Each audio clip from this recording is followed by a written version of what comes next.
ಎಲ್ರಿಗೂ ನಮಸ್ಕಾರ. ಭಾಳ ಖುಷಿ ಅನಿಸುತ್ತೆ. ನಮ್ಮ ತರುಣ್ ಶಿವಪ್ಪ ಅವರು ಸಿನಿಮಾದ ಬಗ್ಗೆ ಭಾಳ ಪ್ರೀತಿ. ಏನು ಇವತ್ತು ಟೀಸರ್ ನೋಡಿದ್ನೋ, ಏನದು ಚೂ ಮಂತರ್ ಭಾಳ ಅದ್ಭುತವಾಗಿದೆ, ಒಂದು ಡಿಫ್ರೆಂಟ್ ಆಗಿದೆ. ಇದು ಒನ್ ಆಫ್ ಇಸ್ ಕೈಂಡ್ ಅನಿಸುತ್ತೆ. ಇದು ಇಂಥ ಜಾನರ್ ಬಂದಿಲ್ಲ, ಭಾಳ ವರ್ಷಗಳ ನಂತರ ಇದು ಮಾಡಿದ್ದೀರಾ. ನಿಮಗೆ ಈ ಸಿನಿಮಾಗೆ ಭಾಳ ಒಳ್ಳೇದಾಗತ್ತೆ ಅನ್ಸುತ್ತೆ. ತರುಣ್ ಶಿವಪ್ಪ ಅವರು ಎಷ್ಟೇ ಕಷ್ಟ ಬಂದರೂ ನಾನು ಭಾಳ ಕಳೆದ 25 ವರ್ಷಗಳು ನಮ್ಮದವರು ಒಡನಾಟ. ಅವ್ರು ಅವಾಗ ಸಣ್ಣ ಹುಡುಗ, ಅವರು ಸುವರ್ಣ ಚಾನಲ್ ಇದ್ದರು ಅವರು. ಅವಾಗಿಂದ ಒಂದೇ ನಯ ನಡತೆ ವಿಧೇಯತೆ, ಒಂದು ಗೌರವ ಕೊಡೋದು, ಹಿರಿಯರಿಗೆ ನಿರ್ಮಾಪಕ ಆಗ್ತಾರೆ ನಂಗೆ ಗೊತ್ತಿರಲಿಲ್ಲ ಅವ್ರು ಆಗ್ತಾರೆ ಅಂತ. ಒಳ್ಳೊಳ್ಳೆ ಸಿನಿಮಾಗಳು ಕೊಟ್ಟರು, ಎಷ್ಟೋ ಸೋಲು ಗೆಲುವುಗಳು ಎರಡೂ ಕೊಂಡ್ರು ಕೂಡ ನಗನಗ್ತಾ ಖುಷಿಯಾಗಿ ಸಿನಿಮಾಗಳನ್ನು ಮಾಡೋರು ಭಾಳ ಅಪರೂಪ. ಅಂಥ ಒಂದು ವ್ಯಕ್ತಿತ್ವ ಇರೋರಿಗೆ ಒಂದು ದೊಡ್ಡ ಗೆಲುವು ಬೇಕೇ ಬೇಕು.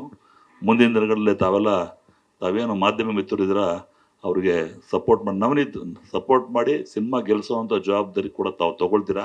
ಈ ಸಿನಿಮಾ ಗೆದ್ದರೆ ಇನ್ನೂ ಹಲವಾರು ಸಿನಿಮಾ ಮಾಡುವಂಥ ಪ್ರವೃತ್ತಿ ಒಳ್ಳೆ ತರುಣ್ ಶಿವಪ್ಪ ಅವ್ರಿಗೆ ಒಳ್ಳೇದಾಗಲಿ, ಭಗವಂತ ಒಳ್ಳೇದನ್ನು ಹೇಳ್ತಾ. ನಮ್ಮ ನವನೀತ್ ಭಾಳ ಚೆನ್ನಾಗಿ ಮಾಡಿದ್ದಾರೆ.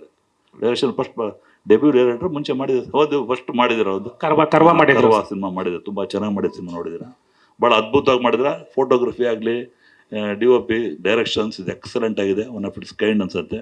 ನಮ್ಮ ಕೆ ಮಂಜೂರು ಇಲ್ಲೇ ದೊಡ್ಡ ನಿರ್ಮಾಪಕರು ಕೂತ್ಕೊಂಡು ಹೇಳ್ತಾ ಇದ್ರು, ಭಾಳ ಅದ್ಭುತವಾಗಿ ಸುರೇಶ್ ಸಿನಿಮಾ ಒಳ್ಳೆ ಡಿಫ್ರೆಂಟ್ ಜಾನರ್ ಇದೆ, ಈ ಸಿನಿಮಾ ತುಂಬ ದೊಡ್ಡ ಹಿಟ್ಟಾಗತ್ತೆ ಅಂತ ಹೇಳಿದ್ರು. ಅವ್ರ ಬಾಯಲ್ಲಿ ಬಂದಿದ್ದು ಯಾವ್ದು ನಿಜ ಆಗುತ್ತೆ, ನಾವು ಹೇಳಿದ್ದು ನಿಜ ಆಗ್ತಾ ಇದ್ದೀವಿ. ಈ ಸಿನಿಮಾ ಒಂದು ದೊಡ್ಡ ಮಟ್ಟದ ಹಿಟ್ಟಾಗಲಿ, ತಮ್ಮದೆಲ್ಲ ಸಹಕಾರ ಇಲ್ಲ ಎಲ್ಲ ಟೆಕ್ನಿಷಿಯನ್ಸ್ಗಳಿಗೆ ಮತ್ತು ಕಲಾವಿದರಿಗೆ, ತಂತ್ರಜ್ಞರಿಗೆ ಎಲ್ಲರೂ ಒಳ್ಳೇದಂತ ಹಾರೈಸುತ್ತಾ ತಮಗೆಲ್ಲ ಒಳ್ಳೇದಾಗಲಿ ಅಂತ ಹೇಳಿ ನಾನು ಹಾರೈಸ್ತೀನಿ. ನಮಸ್ಕಾರ. Thank you sir. ನನ್ನ ವಿಚಾರ ಆಮೇಲೆ ಮಾತಾಡ್ತೀನಿ ಸರ್. ಮಾತಾಡೋದಿದೆ, ಅವಕಾಶ ಕೊಟ್ಟ ಪಕ್ಷದಲ್ಲಿ I will talk outside sir, please.